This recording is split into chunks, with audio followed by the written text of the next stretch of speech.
a 5509. Both are pretty experienced runners, have been running the Shovel Knight character for a while, and as well as the low percent category. Low percent is basically going to be finishing the game as quickly as possible without gaining any upgrades. No health upgrades, no magic upgrades, no relics. You're going to be completing the game with just the shovel.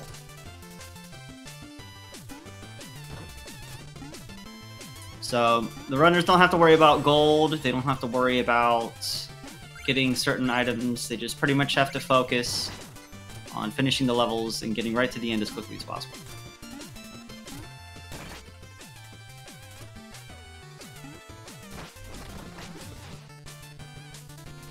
And both have successfully completed the first tricky little jump there called the Leap of Faith over those spikes. Pretty much just to leap off that ledge and jump onto the moving platform as quickly as possible. If you hesitate a little bit, you will either fall into the spikes or just overshoot it.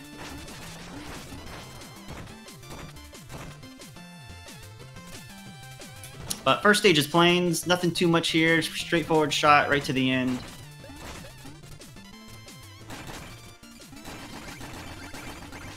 And here we saw David and Wes do what we like to call shovel canceling. What happens when you push the attack button with Shovel Knight or using the shovel, Shovel Knight will do this animation of swinging the shovel, and it's a little slow if you're standing still or on the ground. It kind of hinders your movement, but if you jump while doing that, it'll cancel that animation, allowing you to quickly attack and move, allow you to break through sand blocks very quickly. We're going to see that technique used a lot. Both are going to be going for the first major trick here. And perfect. Both had a perfect setup for what we call the bubble wrap. But Wes actually did not get above the screen properly. So David's going to be taking on Black Knight. Wes is going to just kind of have to progress through the stage like normal.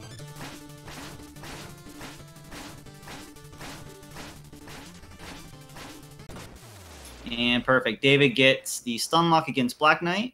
It's pretty much the same method as I used before, but they're going to be using is shovel canceling. You know, jump and attack to keep Shovel Knight's movement while attacking at the same time. And both get a clean kill. So, what Wes went for was the bubble wrap skip. David was able to get it, but Wes was unable to. It basically involves you manipulating those bubbles that the dragon spits out so that you're able to pogo them above the screen. And it allows you to wrap, screen wrap, or basically advance into a screen. It's like 2 screens later on in the stage. Oh, David was a little bit slow there getting past the fire. And he gets the gentle jump. Very nice. So if you're able to swing the shovel in the middle of a screen transition at the perfect time, you'll actually gain height in the next screen. And in this instance, this is literally the only spot in the game right here. We're going to see if Wes gets it, where it's very helpful. And Wes gets it as well. Normally you would have to break those 2 blocks on the bottom to advance forward. But if you swing your shovel at the right moment in the middle of that screen transition, you'll gain a little bit of height, and you can actually skip that bottom section there. It's very nice.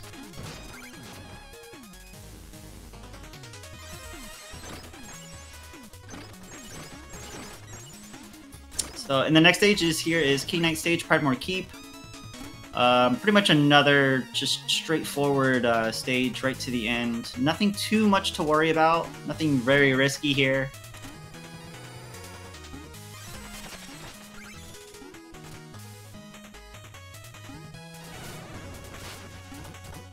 David does have to watch his health a little bit, but he's going to get a health upgrade or a health pickup here in a second. Very good.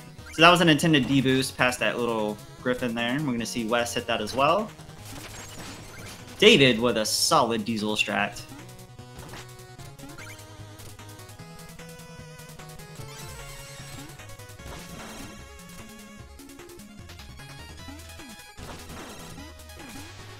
Oh, and David looks like he might be going for the fast book cycle here. Decided against it at the last second, but he was making progress like he was. Wes also got a good diesel strat there. If you jump and attack that javelin dude, the second you land, you can avoid having to deboost it.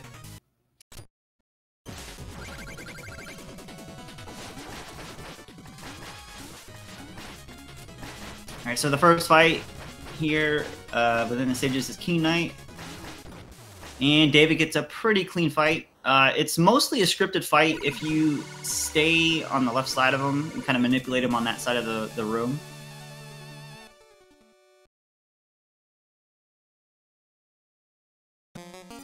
Wes having a little trouble as well, but looks like he's going to be able to clean him up pretty quickly here.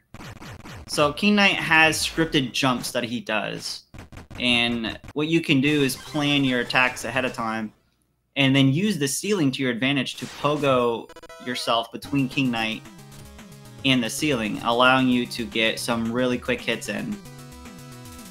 Both managed to get hit in the beginning, but they've cleaned it up very nicely. Then next we have the Lich Yard, home of Spectre Knight, which we are introduced to the frogs.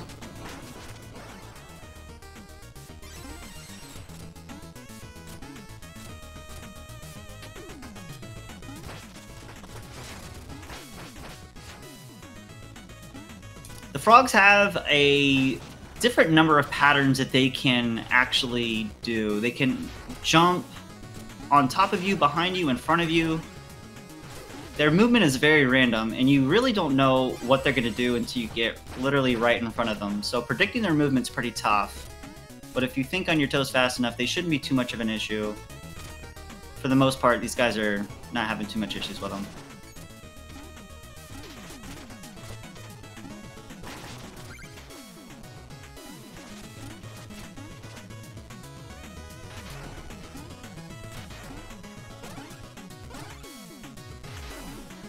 And these dark rooms are pretty sketchy, especially near the end.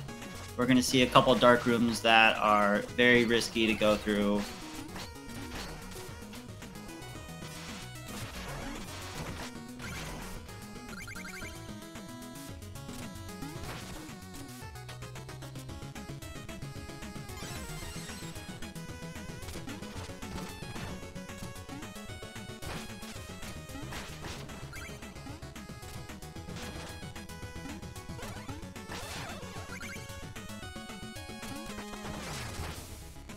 See if David goes for safety. Absolutely. The little safety checkpoint there before this room here. All right, so these two frogs you have to worry about right in the beginning.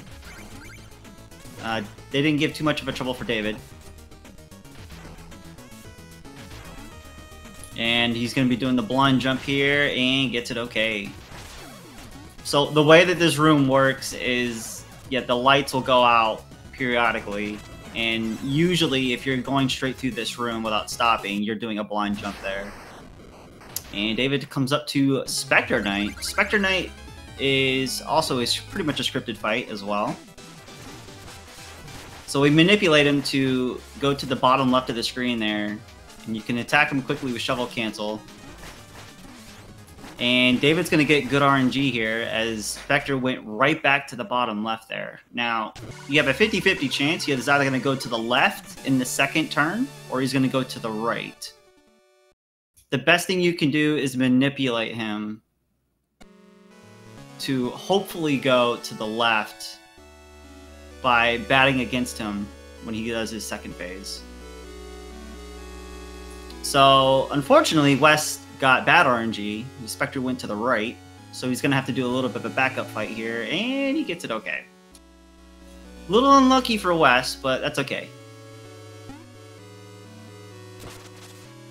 But if you do get good RNG, you basically deboost like you do in the first turn, so that well, no, actually, you deboost on the first turn. On the second one, you just get behind Spectre Knight and you do shovel cancel attacks.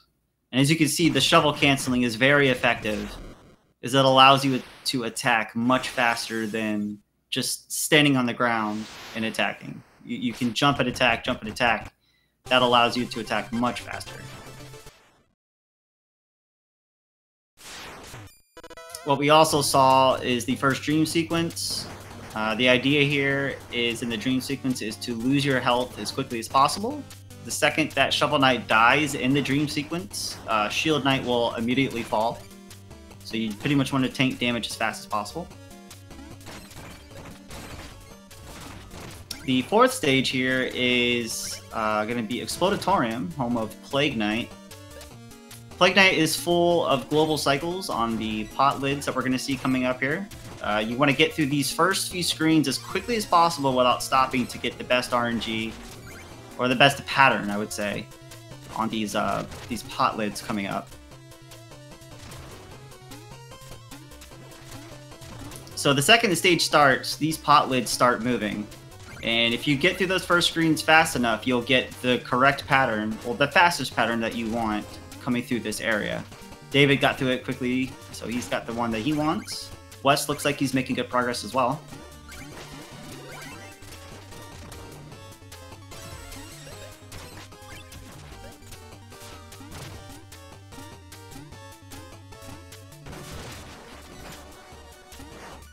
Wes should be okay, as David comes up to the mid-boss, the Alchemist, who has the most HP in the game, takes the most hits to kill.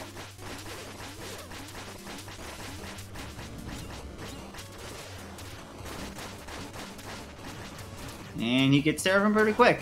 If you get yourself behind him, you can do those shovel cancel attacks on him. And usually kill him before he starts running to the left. Because if you wait a little bit long, he'll run to the left. You want to avoid that. David got a clean, quick kill on him. As Wes is on his way there as well. We're going to see if David comes for a ladder skip coming up here. Perfect ladder skip. If you manipulate and position that fairy, or Chompy as we call him, you can pogo him at the top and end up at the top of the screen and grab that ladder that you saw David grab onto. Normally you would have to slowly go up the ladder on the right side and then make your way over. Ooh, Wes just barely missed a quick kill there. It was only a couple hits away.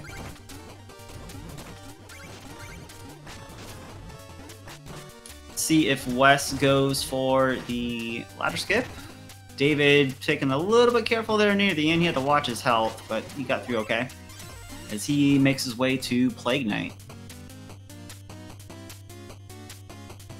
And Wes with a good ladder skip. Very nice. A lot harder than it looks.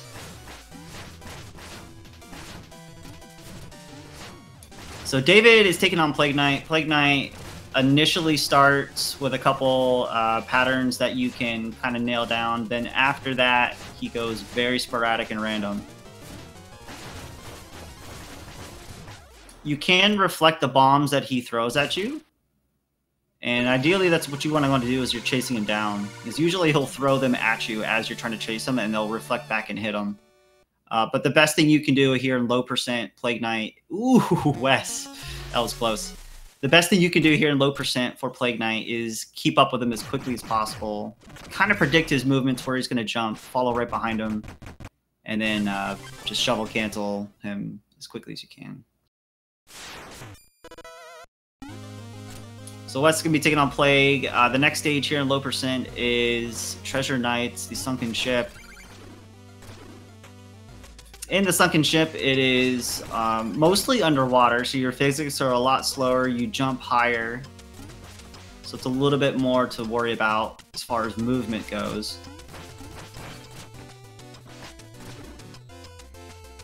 Wes had a pretty good Plague Knight fight, so he's on his way to Treasure Knight as well.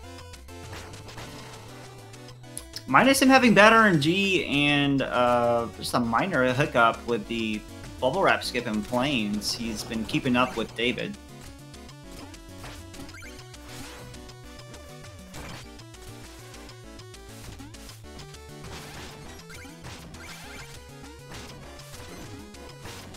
So coming up, we may see a possible risky tentacle room here. Let's see what David does in this room here. So it looks like, yep, he went for the deboost method there. basically allows you to skip going to the left and killing the tentacles on that side. It is very risky, as you can see, as you're using iframes to walk on the spikes to kill the last tentacle on the bottom.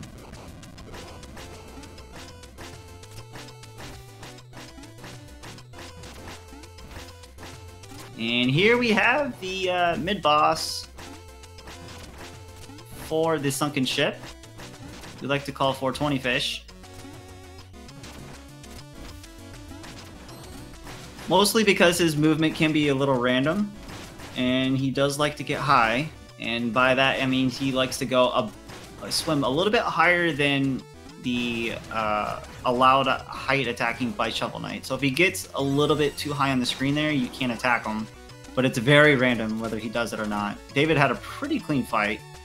You can get him before he swims to the right. Just have to be very precise with your attacks. David with a nice dirt pile skip there. If you hit that dirt pile off the left side wall, you can pogo it again mid-air, and it allows you to skip that entire right side, climbing up. Wes taking on 420 fish as well.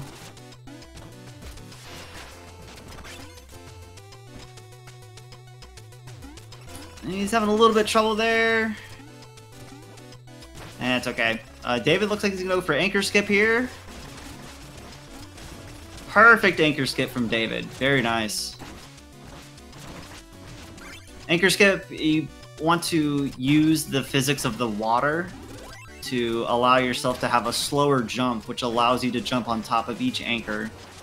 It's a very, very risky strat, especially because David did not get that checkpoint right before that. So if he had died there, he would have started all the way back after the checkpoint, after the mid-boss of 420 fish. But he nailed it pretty good as he heads to Treasure Knight. Wes having an issue with that blue Duck Knight there, as a lot of runners do. He's pretty annoying. David unfortunately had a little bit of a bad pattern from Treasure Knight, and Wes goes for the backup checkpoint there. Don't blame him. Treasure Knight can do some evil things. He can... Oh, okay, Wes got it. Treasure Knight can use his anchor to go to the top of the screen. Normally he stays on the bottom, but he does have a pattern where he'll go to the ceiling there. Whereas the only attack that you can do on Treasure Knight at that point is pogo him between the ceiling and himself. It's pretty much a bad RNG, but you can make the best of it. It is definitely one of the meaner Duck Knights in the game, 100%. So as Wes is taking on Treasure Knight, next stage here is Mole Knight in the Lost City. And this is going to be one of the biggest skips in the game as well. And one of the biggest strats here is what we call Beetle Skip. So this Beetle here, he kind of coasted on the lava here. Nice kill from Wes. And normally you would have to ride this Beetle all the way across. There's a way to manipulate this blue little birder on the ground there, and... David almost had it! Oh. That is going to allow Wes to catch up significantly from the time gap that he had before this stage. So this will give me a little bit better chance to explain it. What you do is you free the bird below where Shovel Knight is when he jumps onto the beetle. You free him at the right moment, and you follow that bird all the way to the right. And at that gap there, where you would normally need to pogo the beetle to cross the lava gap, you pogo the bird instead, because he positions himself perfectly to be able to do so. Let's see if David can get it on the second try. There we go. Very nice. And now, in low percent, it's even more risky because it's much later in the run. But if you mess it up, it's certainly death every time unless you wait for it. Wes got caught up a little bit. He can get the backup here, but it looks like he's going to wait.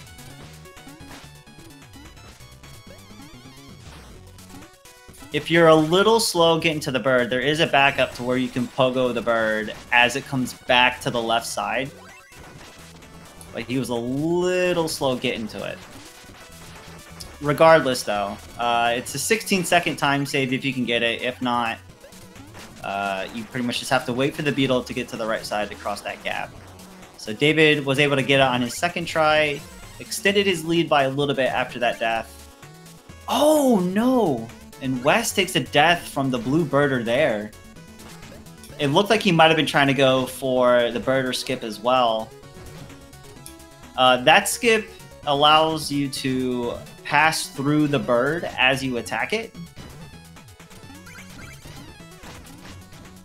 In Shovel Knight, when you attack an enemy that has more than 1 HP, it will have iframes, and you'll be able to pass through that boss or enemy without taking contact damage, as long as you are outside of the hitbox when you leave it. In that case, you attack the birder, and then move through it at the right moment. See if David goes for the second beetle skip. Look, he's setting it up. Nope, you didn't get a good setup for it, so he's going to wait for this beetle. You can do a similar setup, not having to wait for that beetle as well. It's definitely a little bit more tougher, but looks like David managed to get past it without having to do it. Shovel canceling those blocks there, showing you the power of shovel cancel. And here we have Mole Knight. Mole Knight, like the others, is also a scripted fight.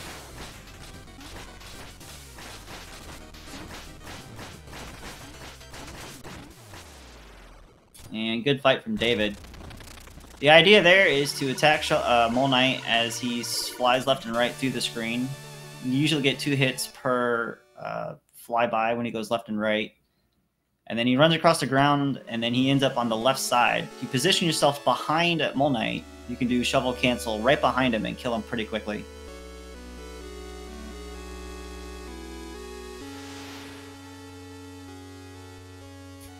So as David is doing the Dream 2 sequence, Wes is going to be coming up on Mole Knight. We'll see if David can go for the Dream skip here. Looks like he is going to try to set up for it.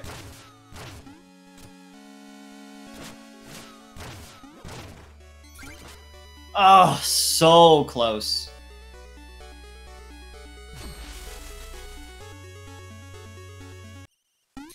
So as Wes is going to finish up Mole Knight here, the idea behind the Dream 2 skip is you can pogo and take damage on a Chompy there, and it'll send you flying towards the middle of the screen up top, and then that will send Shield Knight flying down because you're dead on your last hit.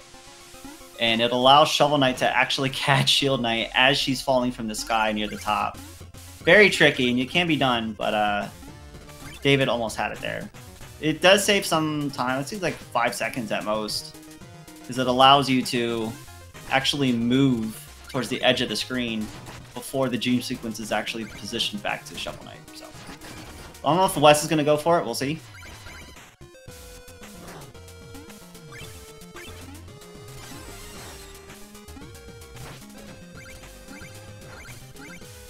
So close. They both almost had it, man. That was very close. Not bad. But both of them heading to Polar Knight stage. Polar Knight stage is really where the difficulty in platforming ramps up. You have these spike floors that will instantly kill you if you land on them. You have to hit these like snow blocks mid-air to create a platform to walk on.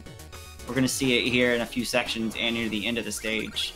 But then it also introduces these rainbow statues. So you have to use the rainbow statues as a platform across these sections by hitting them along as you go. There's a lot of difficult jumps and strats here in this stage. It's again really where it ramps up in difficulty, casual and in a speedrunning sense.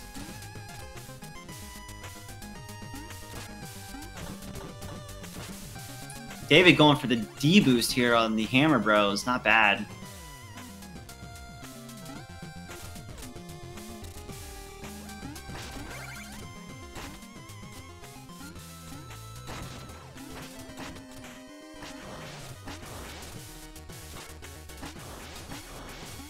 And David makes it to the last rainbow section. Wes going to the first spike section.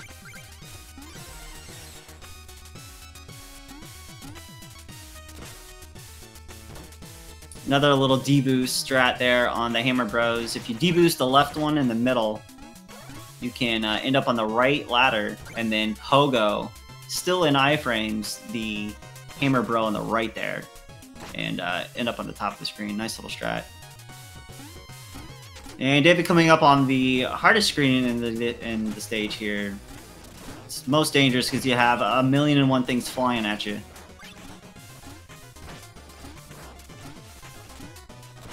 Not bad. He took a couple deboosts there. Not bad. He got through that pretty quickly. It's a very risky room. It's very easy to think that you're going to hit a snow block to make a platform on the spikes, and then not. So David taking on Polar Knight. We're going to see a lot of shovel canceling here on this guy. Polar Knight has a huge hitbox, so it allows you to shovel cancel and stay inside his hitbox and just keep attacking away. David only took 2 hits from him, so pretty good. But the idea there is to run along Polar Knight and shovel cancel attack him as he goes, and you can stay inside Polar Knight's hitbox without taking any damage.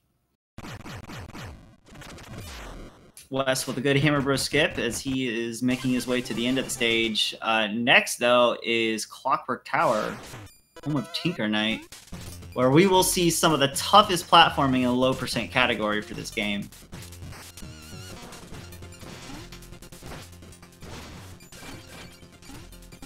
So it's very, very similar to Castlevania in both an aesthetic sense and enemy sense, I guess. We're going to see these daggers coming up soon that act as Medusa heads, where they fly in from left and right of the screen at random spots. As Wes is going to be taking on Polar Knight here, see how he does.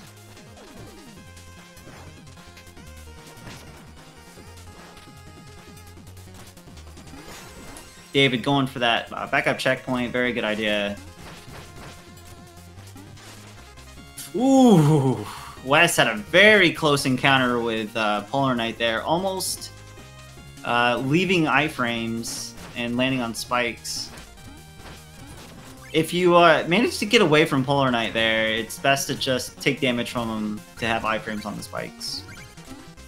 So this room here that David's in is one of the tougher ones with those flying daggers, as you can see. To get to that room as quickly as possible and to avoid those is pretty tough. He luckily didn't have too bad of a dagger RNG there. He was able to get through pretty quickly, so that's good. And Wes is going to be entering Clockwork Tower as well.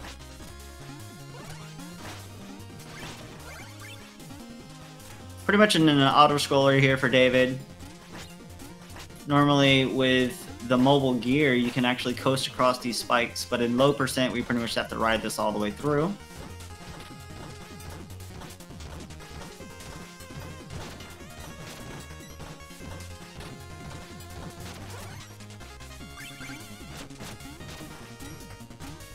And technically, there's 2 auto-scrollers in this stage, because we'll be coming up on here near the end as well. So David went for that checkpoint there, and he's actually... Wow, okay. I thought he might have just deboosted or death warp there to get his health back, but he just went up and made it through to get the health there.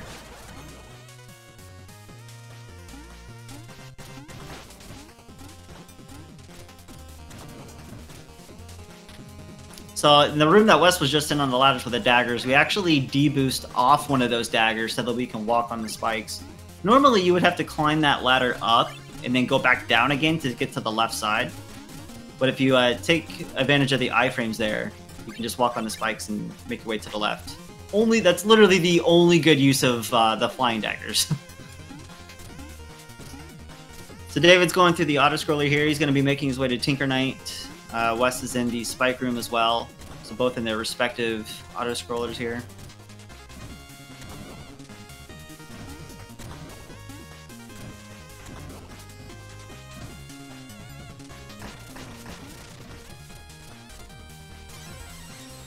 And David's going to be coming up on Tinker Knight here. Tinker Knight's first phase is one of the more annoying and difficult fights in low percent.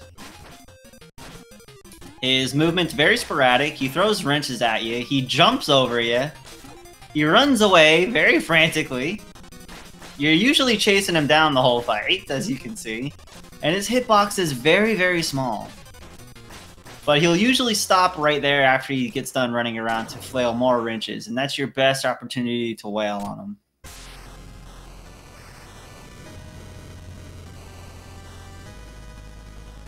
David taking the careful approach to the gear thrower there. Very nice.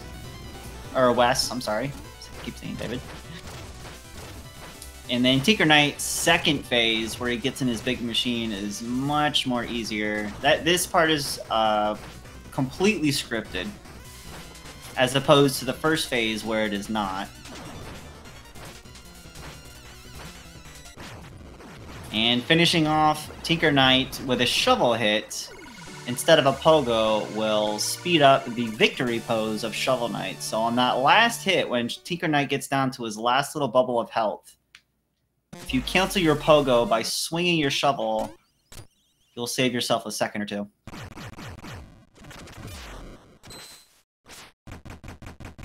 Wes making his way to Tinker Knight Phase 1 as well, as David makes his way to the Flying Machine, home of Propeller Knight. Propeller Knight, the Flying Machine is the longest stage in the game. Also one of the most difficult platforming as well.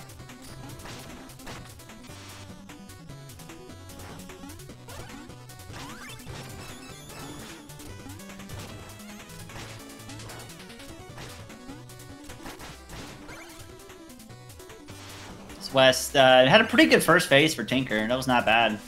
He made quick damage of him.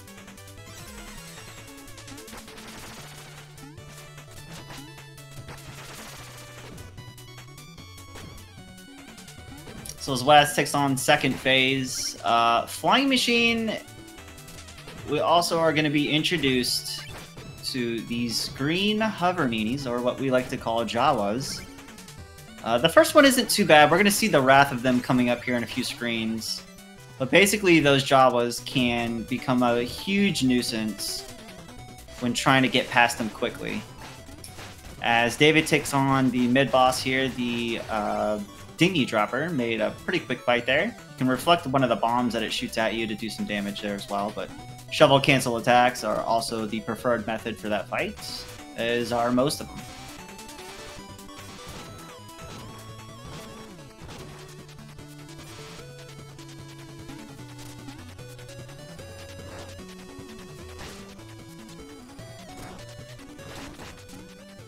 David coming up on the triple Jawa room. There's going to be 3 of them he has to deal with here.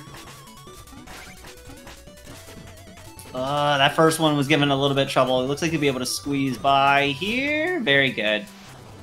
So on the backs of those Jawas, they have propellers. If they get in front of you, they'll stop your movement. If they get behind of you, they'll accelerate your movement, thus making the preferred movement that you are trying to get literally impossible.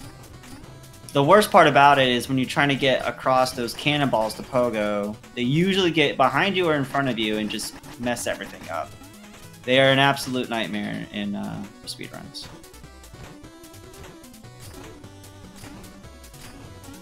So Wes had no problem going back to kill it. Don't blame him there in that first one.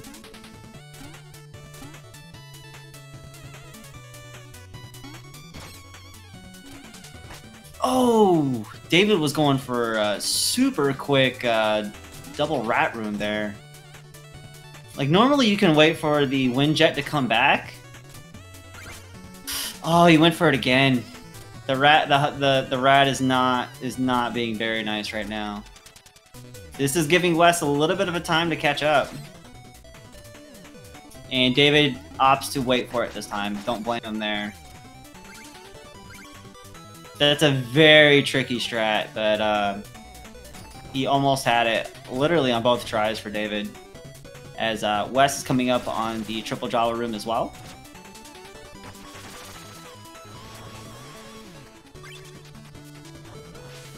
trying to stop his movement, and Wes makes it by. Not bad. So both of them had a pretty good triple Jala room. Not bad.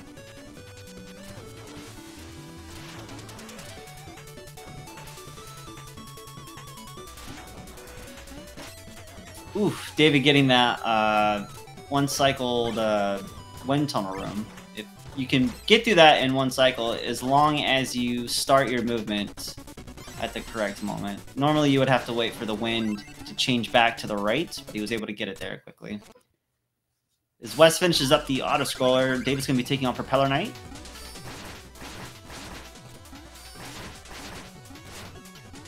Oh, he's going for the quick kill there. He was able to get a bunch of other attacks on him. The idea behind this fight is to attack Propeller Knight when he is not dashing towards you. And you use certain movements with the shovel canceling to get as quick attacks as you can on him. And a really good backup fight for David. Not bad, man. Propeller Knight is one of the more tougher, low percent fights to learn, but once you do get it down, it does become all muscle memory and a lot easier for you. But because of Propeller Knight's movements, it can be pretty tough. Looks like Wes is going to go for the 2-cycle wind tunnel room, taking it a little bit safe here. Don't blame him. In order to get that 1 cycle, you pretty much have to start your movement before the wind stops. Otherwise, you won't make it there in time. Let's see if David goes for a Dream 3 skip, which is similar to Dream 2. I'm not actually sure if it's possible in low percent. But there is a way to do it. I think it's only 80%. Wes with a really good first cycle there on Propeller. He almost had it to where he was able to finish the fight where you pogo Propeller up top. Oh, he's got to be careful here.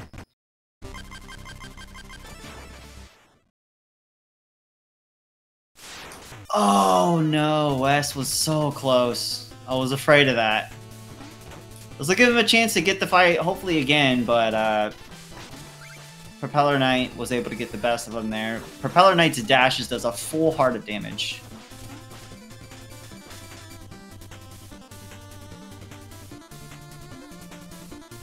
There we go. He was able to get a little bit more damage on him that time.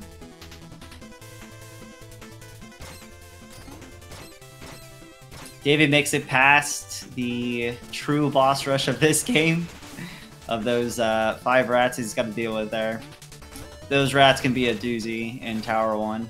Which is where David is actually at right now. He's in Tower 1 stage, or Tower Ascent. Tower Entrance, actually. So the Tower Entrance has a couple, I would say, auto-scroller rooms. Or rooms that you have to wait for these platforms to go up and down to progress further.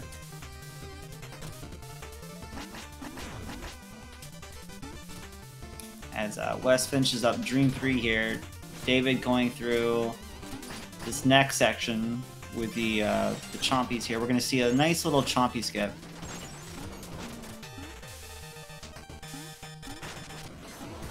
So you free that Chompy in the bottom left wall there, and you pogo him to go up to that next level. It allows you to skip going to the right side.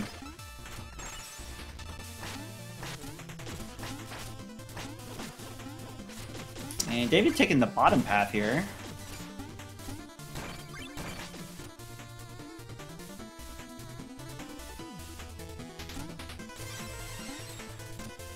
So Wes is entering Tower Entrance as David hits the Dark Room, which is the back end of Tower Entrance. He's about a half a stage behind David. He can catch up if David makes a couple mistakes here leading up to Boss Rush and Enchantress fights. But we'll have to see if Wes can stay consistent enough to keep up with David.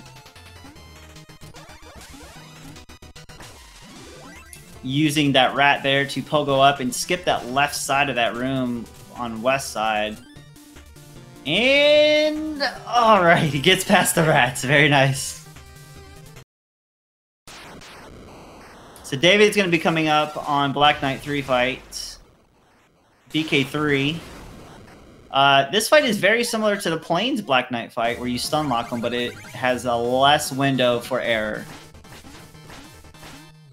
Wow, he actually got another hit on Black Knight midair. I've never seen that. Oh, and Wes takes a death trying to pogo up to the ledge. That's unfortunate.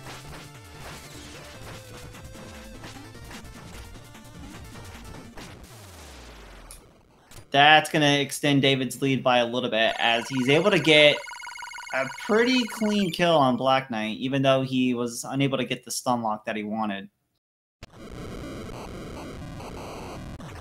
So the stun lock works the same way in Plains, but you have less room for error, meaning you cannot give Black Knight any time to recover from each hit that you get him. So you have to be very quick with the shovel canceling attacks on him. Can't give him any time to recover, and you pretty much pin him against the right side wall. If you do give him time to recover, he breaks out of the stun lock, and as you can see, he grows wings and shoots comets at you because he just doesn't like you.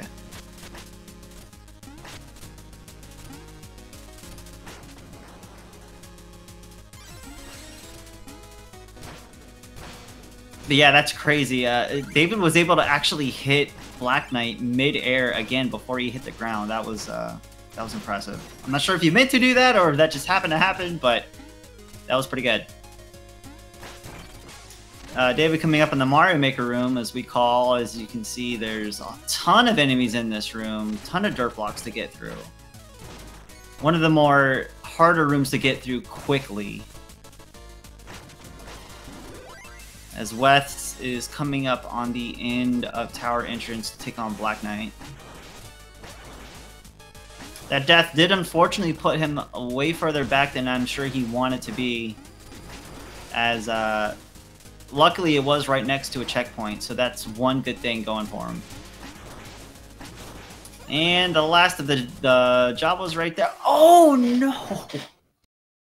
Dave was taking out the Jawa, but I think he was more preoccupied with it than making sure that he was trying to get through this little fire bar here. That was unfortunate. He just took a small step to the left and fell off the platform there.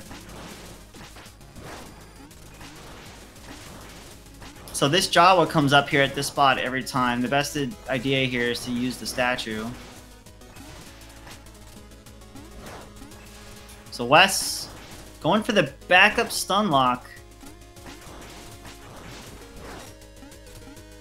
Very good. Not bad. So you do have, as long as you don't inflict too much damage on Black Knight and you happen to mess up the stun lock, you can actually get a backup stun lock by hitting him on the opposite side of the screen to the left. And Wes was able to do that, so that's good. That's going to save up some time compared to David's fight that he had with Black Knight. Since David is making the ascent of tower here, it's pretty much an auto-scroller. As Wes enters Tower 2, Wes is going to need a little help from David in Boss Rush to make a catch-up here, but we'll see what happens.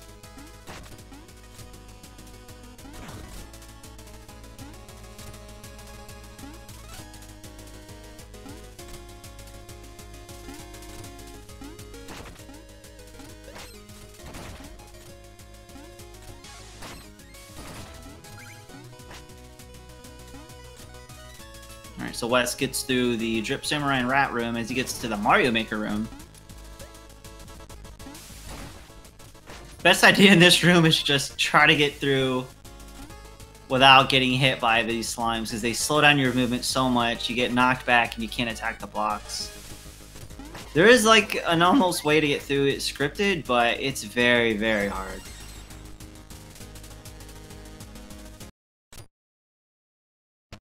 David enters Boss Rush. So the way Boss Rush works is the boss fights are almost pretty much the same for the most part. There is a little bit of variances between each one, especially with King Knight not having a ceiling, so that fight goes differently. Polar Knight is guaranteed to be one of your first 3 bosses, and he gets him second.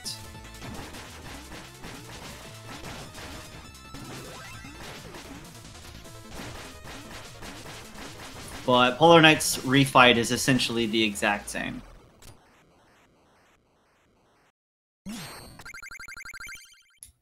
Same with first phase Tinker. Also, each boss you will get a health refill, so you have a little wiggle room to work with when it comes to taking damage. You can also wait to get that health upgrade. Don't have to get it right away. If you think you can get through the fight and take some damage and need it later, it's best to save it.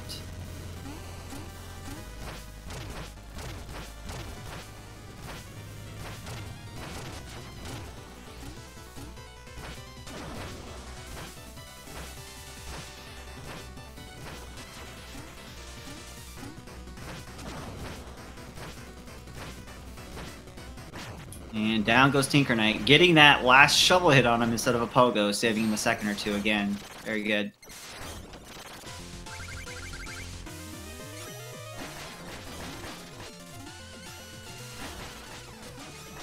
And that's both fights in stage and boss rush.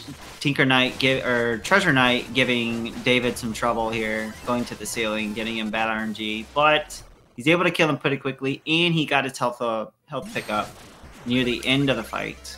Very good.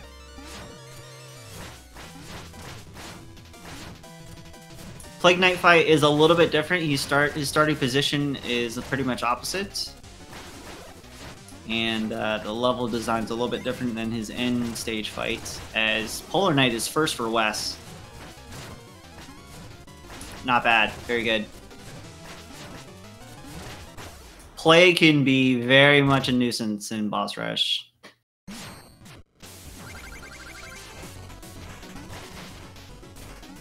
As Wes takes on the refight for Propeller Knight, it's a little bit more different than the Flying Machine fight, as the ground will not go away. And he lays down bombs as he flies left and right. Really good fight for Propeller Knight on Wes's side. And both have a synced up Spectre fight almost.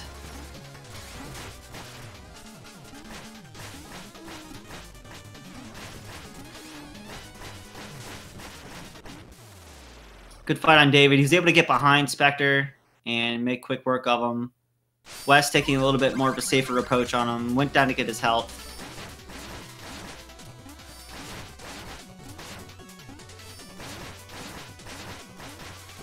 Oh, David, with half a heart left at the end of Propeller. It was very risky, but got the kill. Propeller does a ton of damage when he does the suck-in attack there. And he tries to get the contact damage. David getting the end of boss rush there. Very nice. He's going to be making his way to the Enchantress fight, last stage of the game, as Wes has 4 knights to go in boss rush.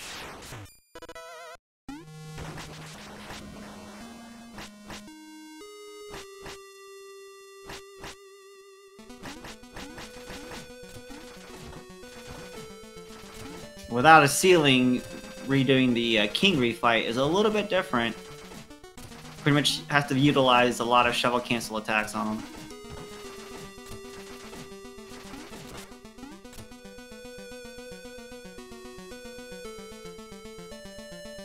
Really good treasure fight from Wes. And Mole Knight's pretty much the same as well.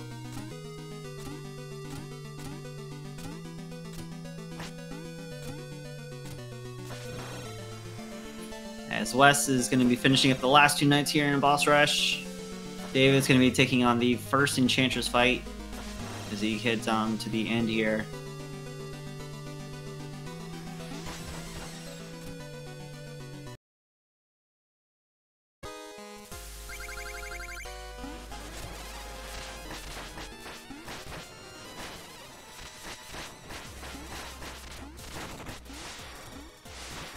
So David pretty much just has to worry about the floor here. He's going to actually be using the floor to its advantage. He's going to try to get some pogos on Enchantress. He went for a very risky strat where you sit below the blocks in Pogo Enchantress, and at the last second, put yourself on back of the blocks so that you don't fall to your death. He had a lot of attacks there and almost had it, but he didn't give himself enough room for recovery to get back up. So he was only to get 2 there, which isn't bad. He brought Enchantress down to 2 bubbles of health. As Wes finishes up Boss Rush, he's on his way to the Enchantress fights as well. There we go. And Enchantress 1 is down. David on his way to Enchantress 2 fight, final fight of the game. We're going to be looking from a dot done from him as Wes enters.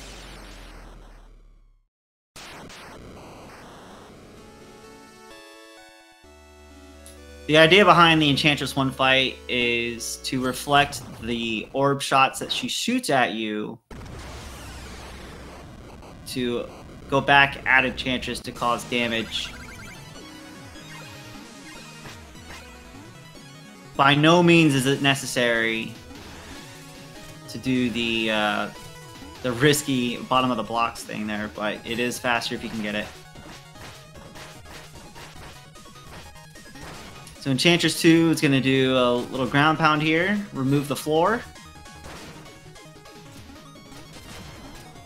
Just got to get above Enchantress to Pogo.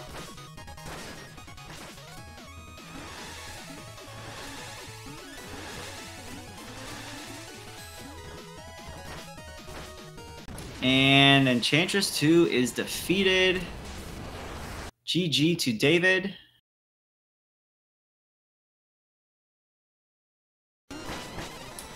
As Wes is taking on Enchantress 1.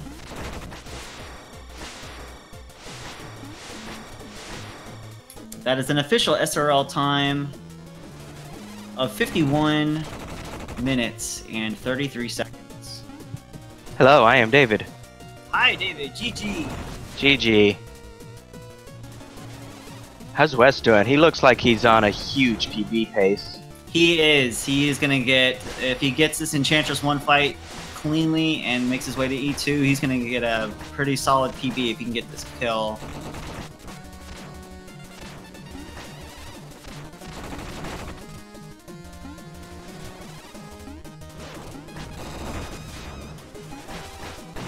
Oh, very nice. Okay.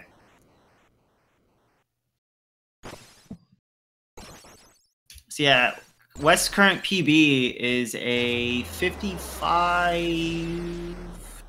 Let me look here real quick. 5509.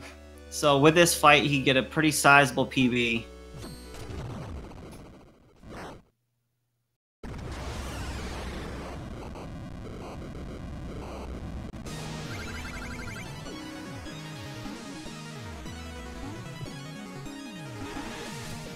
So whatever side that Shield Knight jumps to first is the side that she's going to be putting up her shield to Pogo. So she went left, you want to stay on the left side.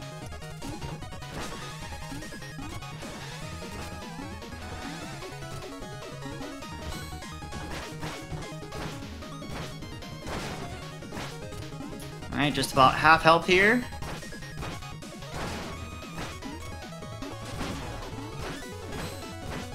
And that is a dot done from Wes with an almost a minute and a half PB.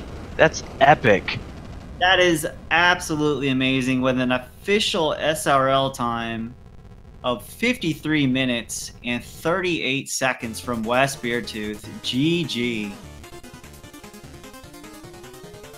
Fantastic race from both of these runners, where deaths were very minimal. And pretty much both of them went for every risky and optimal strat that they could go for. Wes unfortunately had bad RNG when it came to the Spectre fights. David had unfortunate. I'll get to the interview here in a second. I just want to say, both of you had bad RNG on certain fights, but you had bad RNG on both treasure fights. Mm-hmm. And it pretty much equaled out to the exact same when it came to like the RNG with the fights. And we are now joined with WesBeardtooth off that hot PB of a 53.38. GG, Wes. Thanks. GG. You know,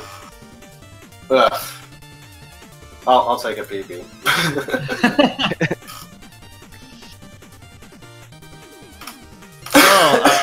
I'll start with you, David. How did you feel about your run, man?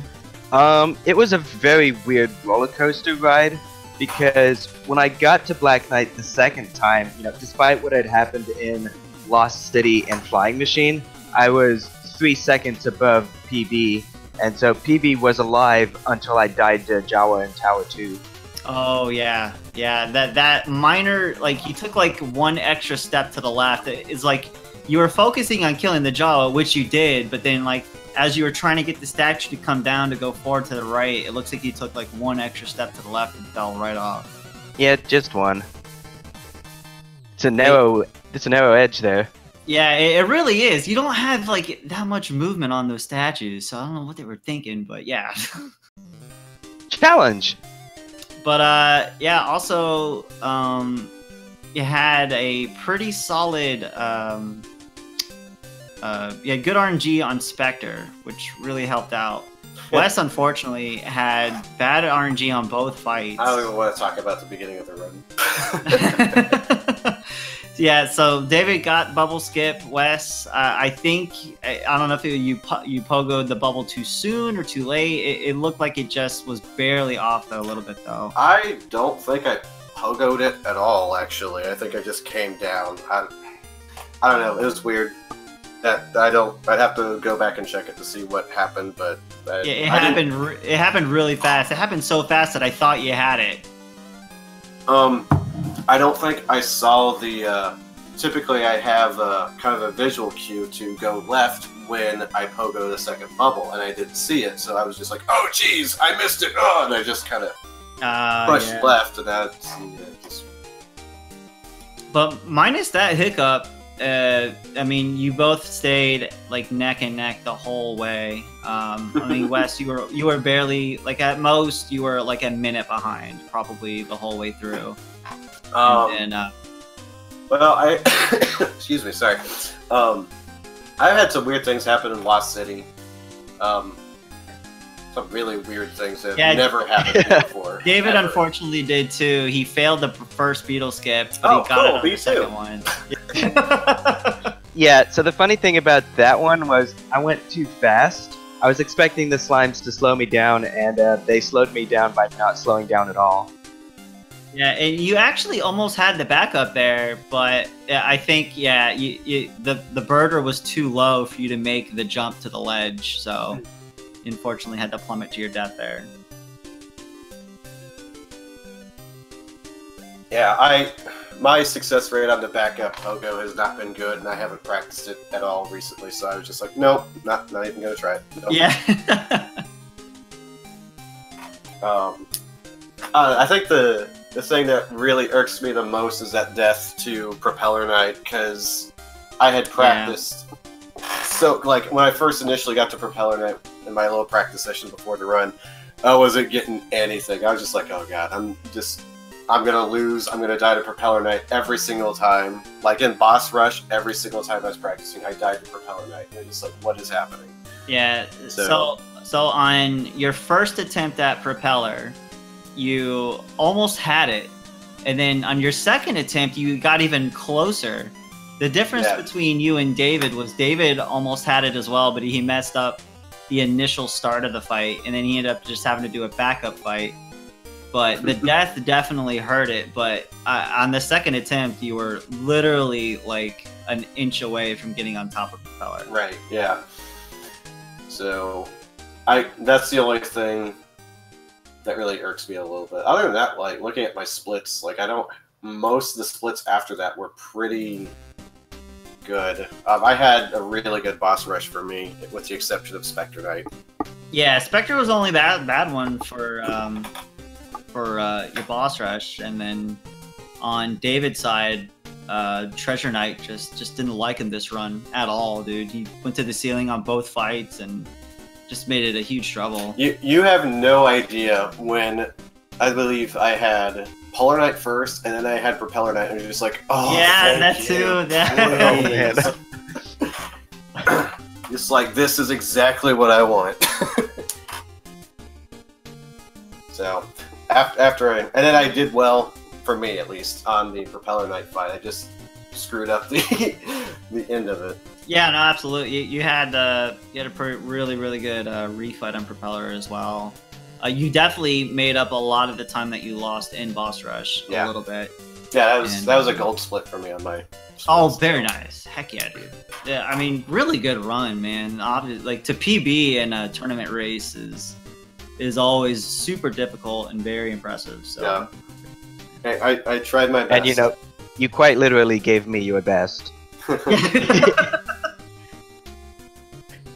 Yeah, both like I was saying, like for the most part, you both were always in the same stage at every time. Like at any point in time, there was never where one stage ahead or anything. It was either at least half a stage difference the whole race through. So very neck and neck all the way through to the end. Very entertaining.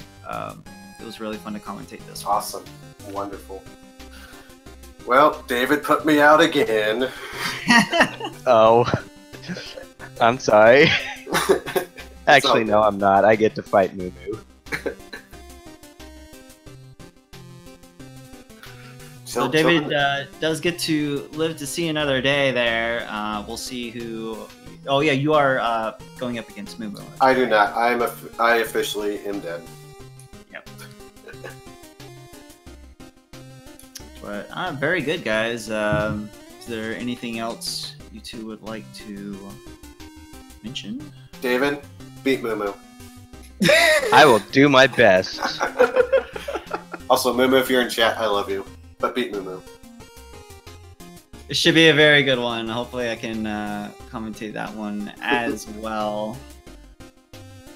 But yep, David moves on. GG, my friend. Until the next one.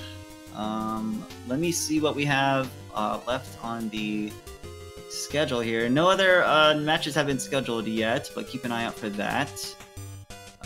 Currently over on Speed Gaming 1, they are continuing the California Fire Relief Marathon. So make sure to catch that. Sure, we can get auto-hosted over there. But yeah, that will do it from us. Thank you, David. Thank you, Wes, for the race. Thank you, again, Diesel, for commentating. You are absolutely, the man. Absolutely. I was glad to. One of the better races I've seen so far. So. Nice. But yep, that'll do it for me, guys. Thanks everybody. Thanks for watching. Thank you, Speed Gaming, for having us as well. And until next time, I am S Diesel, and thanks for watching. Have a great night, guys.